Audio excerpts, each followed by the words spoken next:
Can you all see it? Can you see it? Can you? Excellent. Okay. Yes, we can, Rania. Thanks. Excellent. Well, welcome all of you. Just a minute. Well, good morning, good afternoon, good evening, esteemed guests, colleagues, and participants. It's a pleasure to welcome each of you to Star Scholars event. We are very much honored by your presence and your commitment to fostering a community of excellence and collaboration. I would like to start by extending my gratitude to the entire Star Scholars leadership team for providing me with the opportunity to serve as a country director for Greece. The support has been instrumental in making this event possible. I would also like to express my appreciation to the organizing committee, Andrea Lee, USA Country Director, Marina Velasca, Argentina Country Director, Thatcher Sparrow, Japan Country Director, and Bridget Phillips, Austria Country Director, for their dedication and vision in creating this valuable opportunity for all of us to come together. Special thanks go to Star Scholars Cross-Border Initiative coordinators, especially Nera Navarro, for her ongoing and exceptional support in setting up this event. I would also like to give special recognition to Takuru, Giawali, and Bo Zhang for their invaluable assistance with technical issues. Finally, but not least, of course, I would like to thank our esteemed keynote speakers for accepting our invitation to present and the presenters of the networking sessions for their interest in participating. The aim of this event is both simple and powerful. It's about to connect talent with opportunity, insights with innovation, experience with ambition. I encourage you to participate in meaningful discussion, share your ideas, and create connections that can lead to real change. Just as we engage today's discussion, I'd like to briefly share my personal vision. My work focuses on intercultural communication, internationalization of the curriculum, cultural responsive teaching. I aim to create inclusive curricula for both Greek and international students, prepare them as global citizens. I hope today's discussion will inspire us to build a more inclusive, globally aware educational community. My home institution is University of Patras, but this year I'm teaching as a secondment at the University of PS. So you can contact me. These are my both email addresses. I use both of them. You can also find me on LinkedIn. The event logistics will now be with introduction to the Star Scholars Network by our president, Dr. Golet, followed by presentations on Star Press by Dr. Chan and Cultural Affairs by Dr. Wright. Following this, you can join any of the 3 breakout rooms at any time you wish using the Zoom links we provided. Of course, feel free to move between them and connect with participants who share similar interests. Thank you very much again and welcome online. Well, now it's time to move to our first esteemed guest, of course, our president, Dr. Tom Gollet. Thank you very much for finding the time to be here. It's quite very early in the US now, but we appreciate your time and your effort to be here with us. I'm giving you the floor. Thank you very much. Thank you. Good morning, friends. Again. Can you hear me? I'm giving you a sense of what time zone I'm speaking from. So good morning, esteemed colleagues, scholars, and participants from around the globe. It is both an honor and privilege to be invited to speak at this insightful event dedicated to the vital themes of collaborations between universities in research and program development. I would like to extend my gratitude to the organizers for this opportunity and to all of you for your commitment to advancing global higher education. Friends, today I have the great privilege of commending the leadership of University of Patras in Greece for hosting this significant event. We find ourselves connected today to a nation rich with intellectual heritage, where ancient Greek philosophy began its extraordinary journey in the 6th century BC. Using reason as its guiding principle, ancient Greek philosophy sought to make sense of the world, traversing diverse fields such as ethics, mathematics, political philosophy, astronomy, logic, aesthetics, ontology, epistemology, biology, and rhetoric. In this context, we cannot help but remember the monumental contributions of notable Greek philosophers whose works have transcended time and space. Socrates, Plato, Aristotle, Pythagoras are just a few of the towering figures whose legacies continue to inspire and enlighten us. Today, I extend a heartfelt thanks to the legacy bearers of Greek wisdom at the University of Patras. Your dedication and leadership have brought us together to celebrate and further the rich tradition of inquiry and learning. In particular, I express my gratitude to Professor Boras, the esteemed rector, whose vision and dedication has been instrumental in fostering an environment of academic excellence.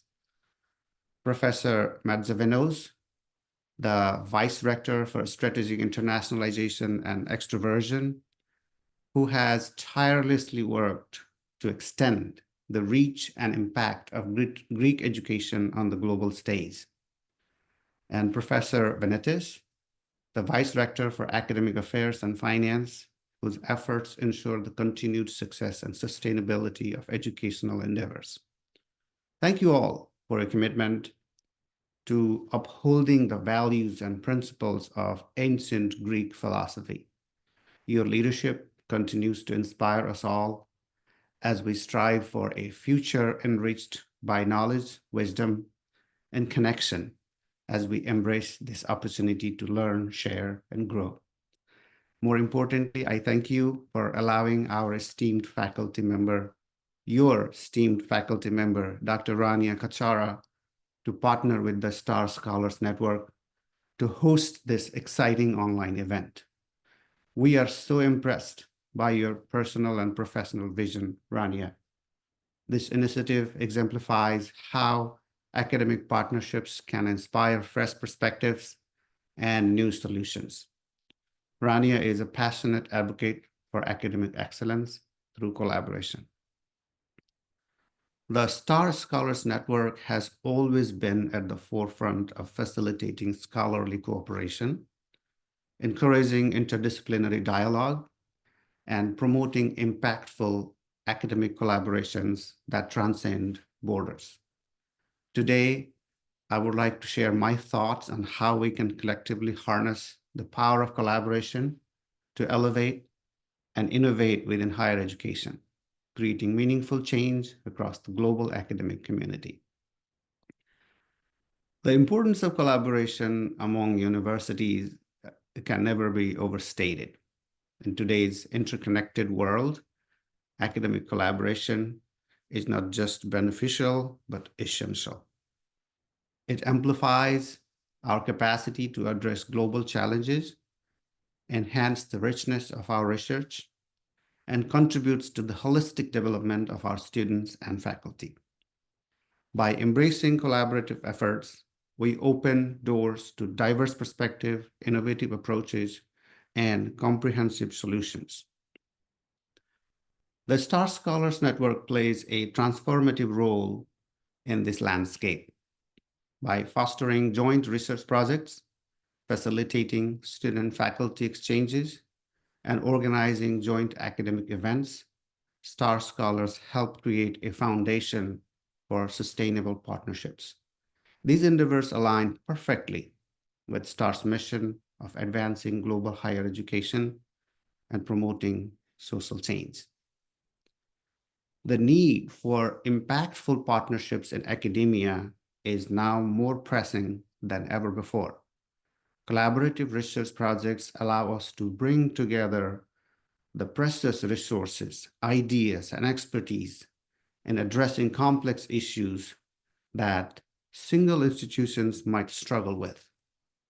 Through collaboration, we can tackle pressing challenges such as the climate change, global health crisis, and social injustices. Collaborative programming further solidifies these efforts, integrating cross-cultural understanding and problem-solving skills within our curricula. While the opportunities are immense, we must also acknowledge the challenges. Differences in academic culture, differences in languages, which sometimes are cited as barriers, and resource allocation differences can also come to play and hinder collaboration. However, by recognizing these challenges, we can work towards overcoming them through open communication, mutual respect, and shared objectives. Before closing, I would like to extend heartfelt thanks to our dedicated organizers again, Rania Katsara, the Star Scholars Country Director for Greece, who chairs our networking event today. A huge thank you also goes out to our incredible team members.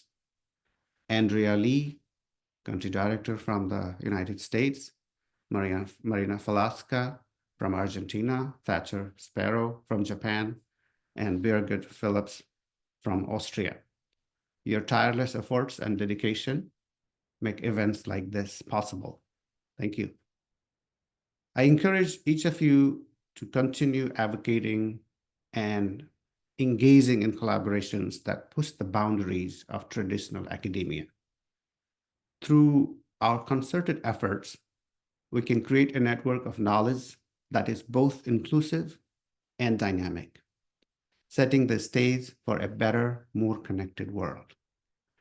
I thank you for your dedication to the spirit of scholarly collaboration, for your innovations, and for your encouragement to chart new paths in higher education. This gathering isn't just an academic function, but a dynamic exchange of cultures and ideas, fueling innovation and building lasting partnerships. We look forward to learning from each other and sparking positive transformations worldwide. Thank you, and thank you for being here and contributing to this joint endeavor. Let's make the most out of our time together and ignite the spirit of collaboration. Thank you so much. Thank you very much, Dr. Gole, for your excellent speech. Your words were actually marvelous, and we definitely agree on what you said. Every single word was actually very, very important. Thank you very much again for your wonderful speech. Now, our next esteemed speaker is Dr. Roy Chan. Thank you very much, Dr. Chan, for being here with us. Dr. Chan is also based in the US. It's actually very early in the morning, on Saturday morning. So thank you very much for finding the time to deliver this important speech for everyone. I'm giving you the floor. Thank you. Thank you. Thank you. Could I share my screen? I think I need to be a co-host to share it. Oh, wait. Yes, I got it now.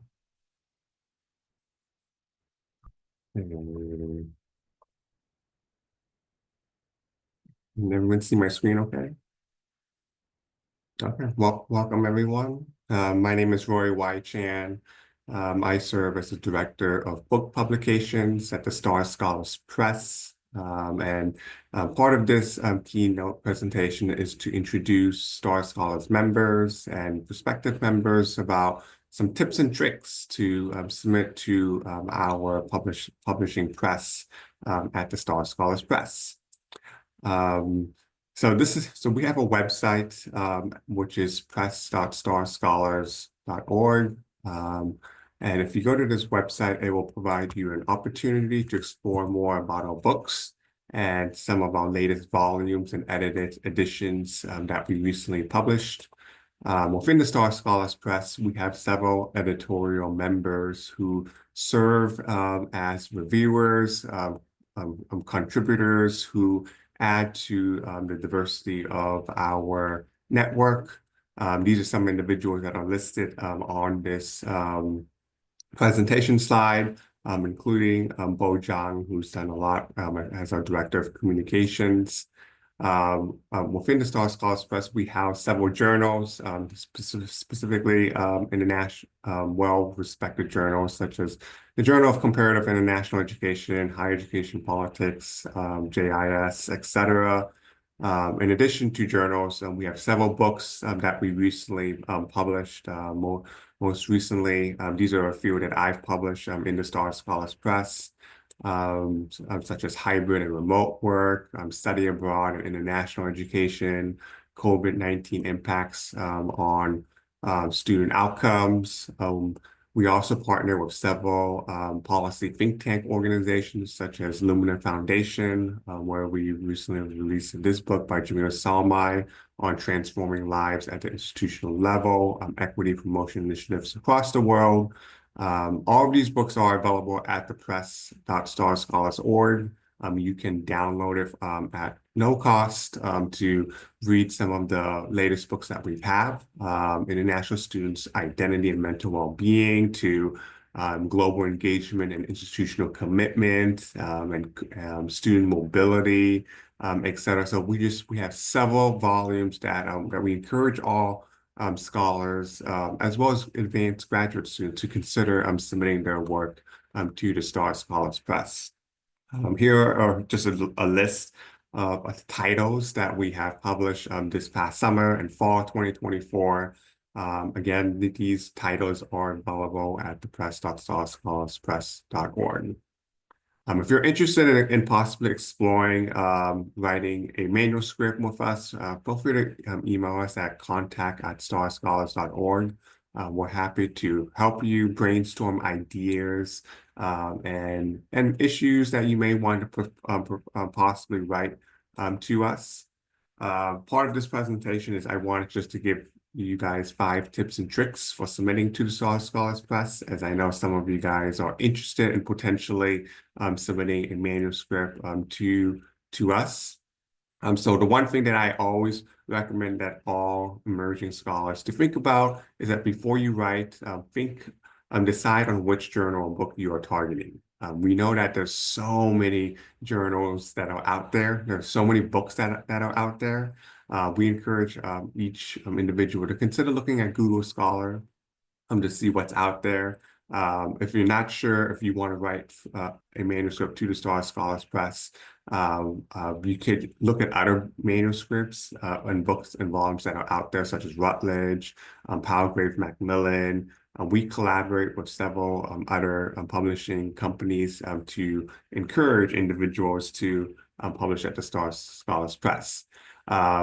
If you're not sure what your topic is, so let's say for graduate students who are beginning the process to write manuscripts, and you're interested in potentially writing through an academic journal, Google Scholar allows you to filter the top most cited journals in the field of education. So in the field of education, studies in higher education, teaching and teacher education, British Journal of Education Technology are the top 3 most cited journal in the field of education.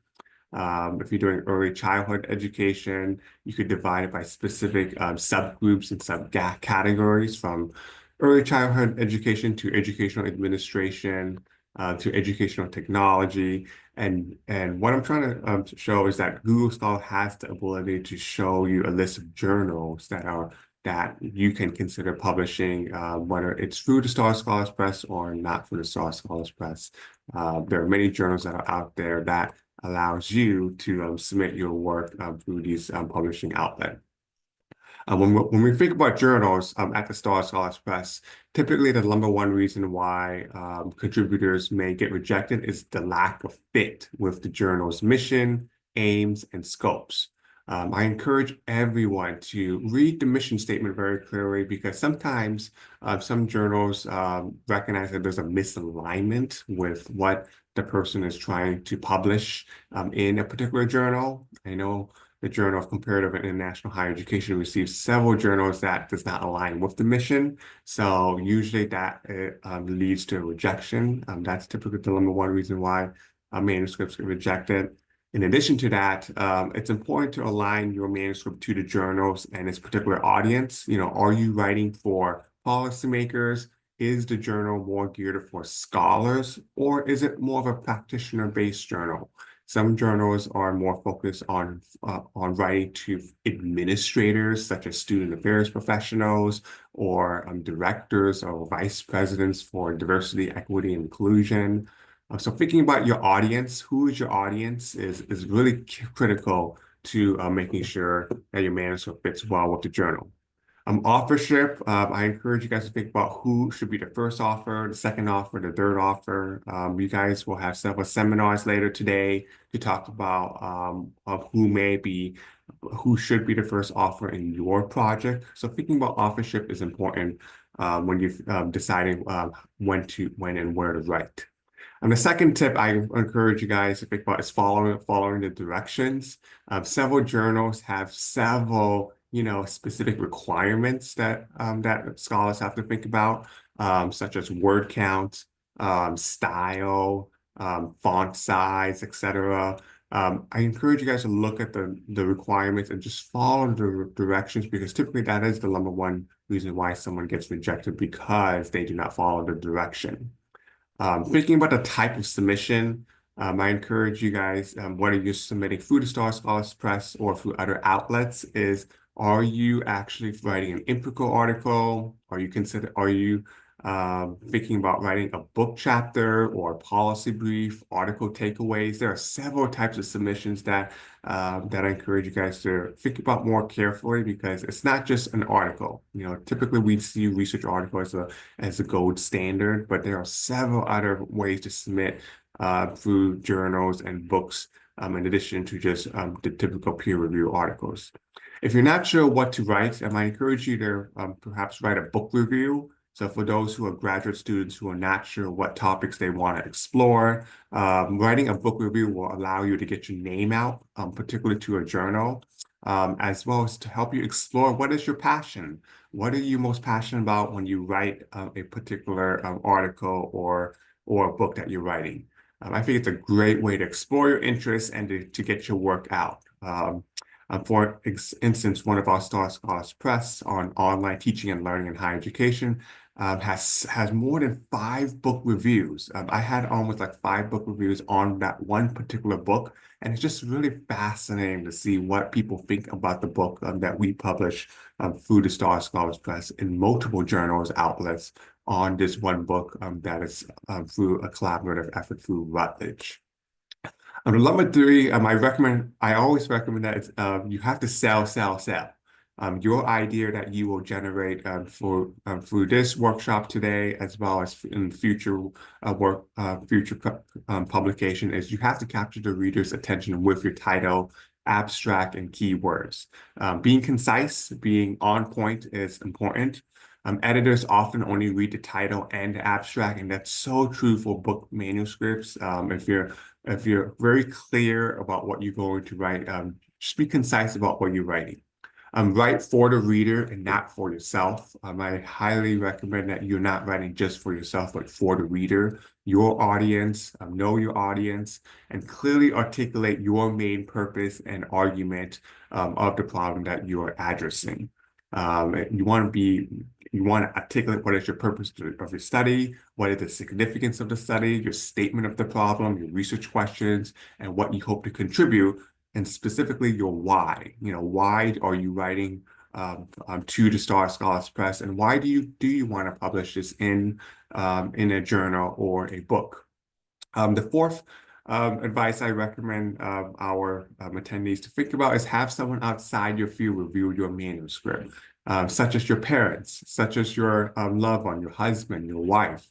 Having someone outside who is not an expert in your field will allow you to get a different perspective of what you are trying to articulate in your proposed manuscript. You should spend some time away from your manuscript, because sometimes when you spend like 5 to 10 minutes away, or even a day away from your manuscript, it gives you a fresh eyes and fresh perspective, and it allows you to avoid any typos or errors that may come from your study. Don't tell us, show us when you write your proposal, and use several digital tools, reference management, such as Mendeley, EndNotes, RefNotes, etc., that will allow you to expedite the editing process when you submit your manuscript. My last tip before I end my presentation is that it's important to think about it's not enough to say that you're filling a knowledge gap. Sometimes as academics, we always think, well, oh, we're addressing this knowledge gap in the literature, but you have to tell us more than that. Tell us why is it important for policy practice in the field? Why should we care? Why does it matter? Build upon these arguments from the introduction to the literature and clearly identify your theoretical and conceptual framework for your study and apply it into your discussion section. It's not enough just to say that I'm going to use this framework and don't use it in the results. Be sure to apply it into your study. And when you submit a manuscript to the SAR Scholars Plus, just focus on only one study and not multiple studies. Sometimes as academics, we always think about several studies in one study, but one study is enough when you articulate what you want to propose for your book project. The last thing is less is more. Write concisely. Too many words and ideas can confuse the readers. I like to always say that be direct, be forefront, and don't be very wordy in your manuscript. This is just a visual diagram of what the process looks like when you submit to a journal. Typically, it starts to identify a journal. I'm not going to go through all this, but this is something that I'm happy to share the power recording to when you think about the process of submitting to a journal article. And these are some of the 5 main reasons why articles and chapters get rejected. It doesn't, as I've already talked about, APA is important, being sure that it's grammar-free, and that it's timely. You want to make sure that your article is timely and relevant to the field that we're working in today. My last slide is writing is a long process. Focus on progress and not on perfection, and be open to feedback from the editors, from the reviewers. It is a lifelong journey. Focus on your why. What are you most passionate about? And remember that APA is very important when you submit to any manuscript or publishing house in the journal. This is my contact information. You can email me at rchat@leeuniversity.edu. And I thank you so much for attending my brief presentation.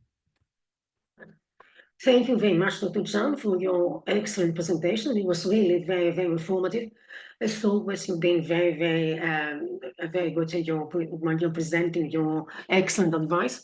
Really, thank you very much. Again, we move on to our third distinguished speaker, Dr. Keith Wright. Thank you very much, Dr. Wright, for being here with us. He's also based in the US, so thank you very much for getting up so early to share with us your amazing insights. I'm giving you the floor. Thank you. Thank you for the organizing committee and for Dr. Katsara. I appreciate the meritorious service and the clarity of your cognitive contribution as a committee member on the Professor A. Noam Chomsky Global Connection Awards. For those who know, tell all those who don't know. The primary responsibility of every sovereign individual, organization, or nation is to seek the truth, whether it be scientific, educational, political, and to integrate these understandings to form a humanitarian ethical compass, recognizing both the strengths and shortcomings inherent in our cultures. The mindset of success in a culture is built on a foundation of resilience, collective vision, innovation, education, collaboration, and ethical values. By fostering these elements through leadership, institutional support, cultural narratives, community engagement, and continuous reflection, a culture can create an environment where individuals and the community as a whole can thrive and achieve sustained success. This is a time for action and seeking in a common thread that speaks to clear principles, structure, and actionable measures within complex systems, whether political, organizational, linguistic, or musical. I am reminded of a quote by Peter Drucker, quote, "You can't change what you can't measure," end quote. Drucker's concept of measurement is a prerequisite for change suggests that structured understanding and clear benchmarks are essential in any field to drive improvement and accountability. The STAR Scholars promotion of mentoring, publications, professional development, and conferences supports a mindset for success. For cultural exchange yields economic exchange. My effort is to deepen cross-cultural understanding and cooperation. As chair of the Professor Noam Chomsky Global Connection Awards, we acknowledge achievements and celebrate the birth of scholars through the North Star Lifetime Achievement Award, the Shining Star Award, the Rising Star Award, and the Humanitarian Award. Each award recipient is revealed at our annual Star Global Conference, which is held in a different international city. This provides the opportunity to celebrate the distinctive features from that part of the world. The submission for STAR conference location proposals is encouraged. Greece has a long and varied history of well-documented mathematicians codifying geometric principles. Connecting Professor Noam Chomsky, the laws of geometry and metacognition in culture involves exploring fundamental principles for structure, language, and thought. Together, they highlight the importance of underlying principles in shaping human understanding and cultural development. Professor Chomsky's theory of universal grammar suggests that humans are born with an innate universal structure for language, which enables us to learn any language by simply being exposed to it. In geometry, one can think of as analogous concept of universal structure or a set of principles that underlies our understanding of shape, space, and spatial reasoning. Just as in universal grammar posits a shared linguistic structure across language, there could be a shared geometric concepts across human cultures, understanding of shapes, symmetry, spatial relationships that can point towards an inherent geometric grammar. Geometry is one of the oldest branches of mathematics, dealing with the properties and relationships of points, lines, and surfaces, as well as solids. The laws of geometry provide a framework for understanding spatial relationships and structures. These laws are foundational to various disciplines, including architecture, physics, and art. Geometry's precision and logic structure offer a way to understand and describe the physical world. Metacognition refers to the awareness and understanding of one's own thought processes, involving self-regulation and reflection on how we think, learn, and understand.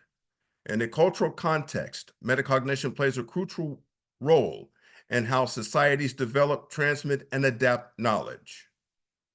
Cultural practices often include methods for teaching and fostering metacognitive skills, enabling individuals to think critically about their own cognitive processes. Metacognition transcends cultural boundaries, as all humans have the capacity to reflect on and regulate their cognitive processes, even though the specific practices may vary across cultures.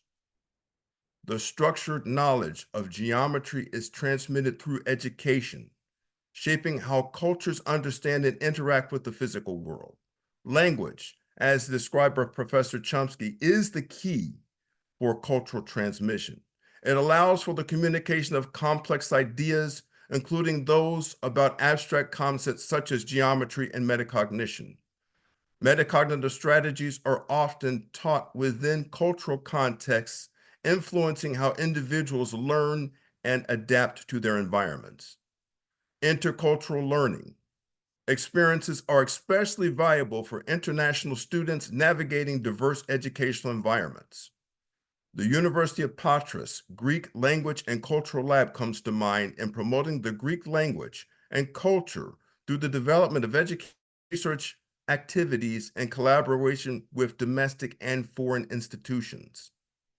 Lifelong skill learning through adapting to constant advancement, including AI apps development, is essential for our sustainment and survival against disruptive competitors. A robust international cooperation is essential in an increasing interconnected world.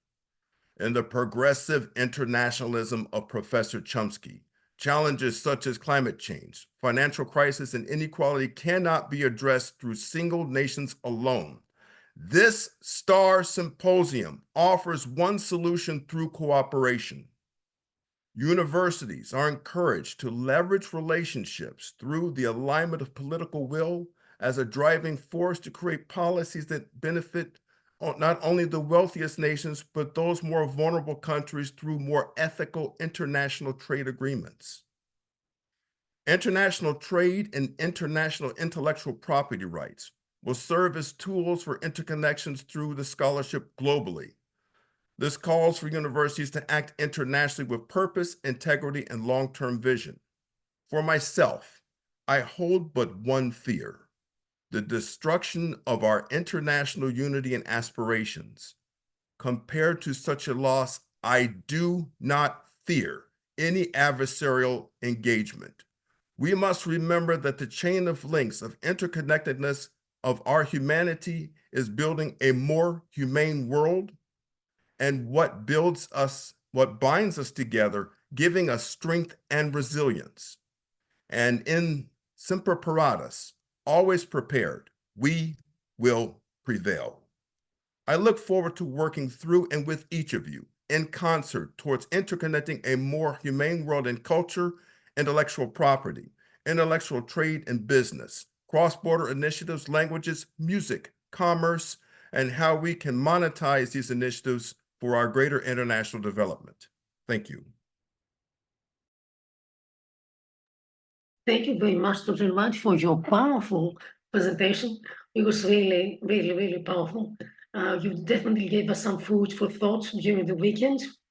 I would definitely think about your words, every single word of it. So thank you very much again for your participation today. Well, now we're going to have a small break for all of you. I'm going to, just in case you haven't received the links here on chat, I'm just copying again the Zoom links for the 3 rooms. So we're kind of like a short break now, then we can move in different rooms every time and to elaborate with the rest, okay? So the only thing that's just to make sure that keep your presentation really short, because the most important thing is to participate in the open discussion in this 45-minute discussion. So try to keep your presentation concise. Okay, so see you all in 5 minutes. Okay, thank you very much.